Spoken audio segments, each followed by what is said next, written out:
মরে যাই, আমি এমনি মরে যাবো। আমি মাধ্যমে তুই কাদামো শেষ করে আমার পরিবারটা ধ্বংসের দিয়ে আমরা মরতে ফেলি।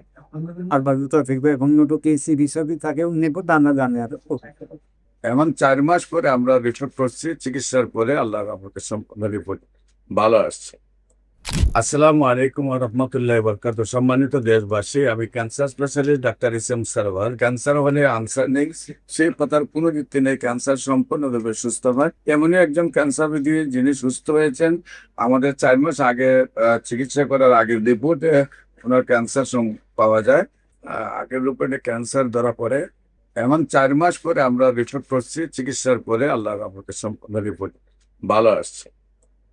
আমরা ওনার সাথে আপনাদেরকে পরিচয় করে দিচ্ছি। আপনার নাম? মালানা তুজান মিলুস। মাওলানা তুজার মিলুস। মুজাম্মেল হোসেন। আপনার পিতার নাম?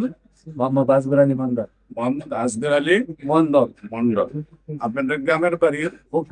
গুহাত্রা। গুহারা। Post office? পোস্ট অফিস হবিরা। উপজেলা গোদৌটি। গোপালপুর থানা? ওই থানায় গোপালপুর জেলা? দেবতান্ডা। টাঙ্গাইল। আপনার কি সমস্যা হয়েছিল? ফুসফুসে ক্যান্সার।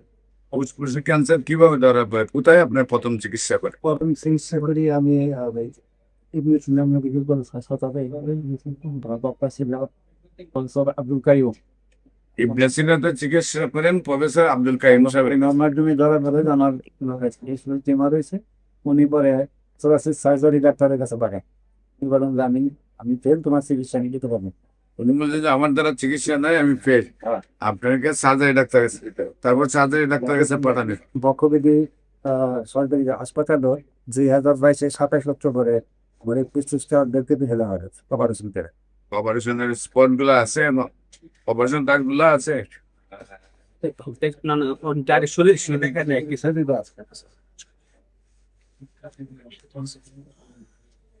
এই এখান থেকে ধইরা আপনার এই অপারেশনটা হয়।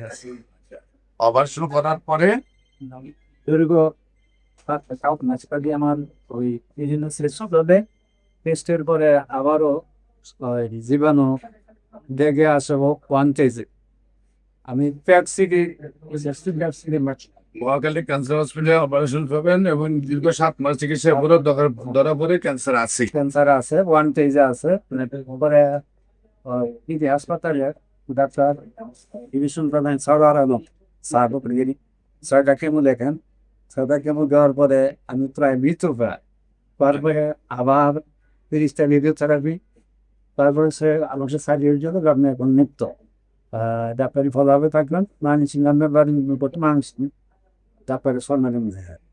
তো 1.5 বছর ভালো ছিলাম। তারপরে ডাক্তার বললো যে আবার সিটি স্ক্যানে সারা আবার আসছে।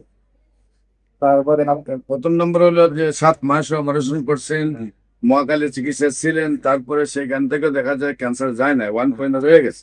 পরে আবার ওনারা কেমোথেরাপি রেডিওথেরাপি দেওয়ার পরে হলো মুক্ত। তারপর আবার 1.5 বছর পরে আপনি আবার বলতেছে যে ক্যান্সারটা আবার চলে আসছে। তারপরে আপনি কি করলেন? তারপরে আবার ওই স্যারের কাছে আসমানে নিলে উনি আবার 6টা কেমোথেরাপি বেঁচে 32,000 করে টাকা আগের কাছে এক একটা কেমোতে 32,000 করে 6টা কেমো দিলেন। দেওয়ার পরে আবারও স্ক্যান শেষ পেমেন্ট আবার জীবাণু আছে। পরে ডাক্তারের কাছে গেলাম। ডাক্তার বললো যে আপনার 3য় সাইকেলের পরে তো এই রুগী থাকে না, আপনি আসেন তাহলে এককভাবে আপনার চিকিৎসা দিতে পারবে না।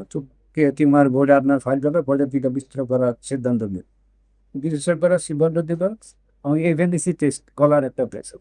তোমার জামা এমনি ডাক্তার ওনাকে বললাম যে এভেন্সি টেস্টে কি বোঝায় আমাকে বোঝাও।